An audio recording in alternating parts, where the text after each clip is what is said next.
রামনবমীর শোভাযাত্রার আয়োজন করণদিঘি ব্লকের রসাখোয়াতে।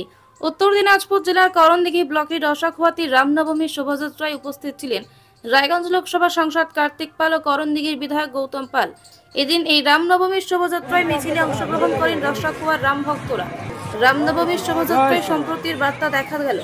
মুসলিম ধর্মাবলম্বী লোকজন রামনবমীর শোভাযাত্রায় অংশ নেওয়া রাম ভক্তদের পানীয় জল পান করালেন। এছাড়া রসাখোয়ার বিশিষ্ট সমাজসেবী শামসুল হক শোভাযাত্রা অংশগ্রহণ করেন।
প্রতি বছর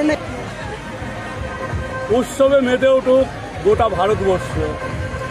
শ্রীরামের কাছে প্রার্থনা করব যে সবাই মঙ্গল থাকুক, ধর্ম জাতি নির্বিশেষে ভগবান শ্রীরামচন্দ্র সবাইকে মঙ্গল করুক।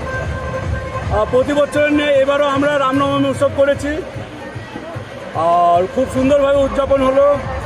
এখানে হিন্দু মুসলমান সবাই মিলে আমরা এই উদযাপন করলাম, খুব ভালো লাগলো।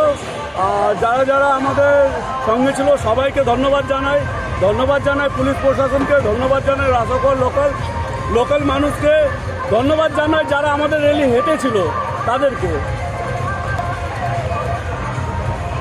বার্তা থাকবে সবাই মিলেমিশে, আমরা যেরকম ভারতবর্ষে বা পশ্চিমবঙ্গে আছি সেরকম সবাই মিলেমিশে থাকুক, এটাই সবার কাছে কামনা করব। ভগবান রাম এইরকমই আমাদের মতিগতি দেয় যাতে সবাই আমরা ভালো থাকি।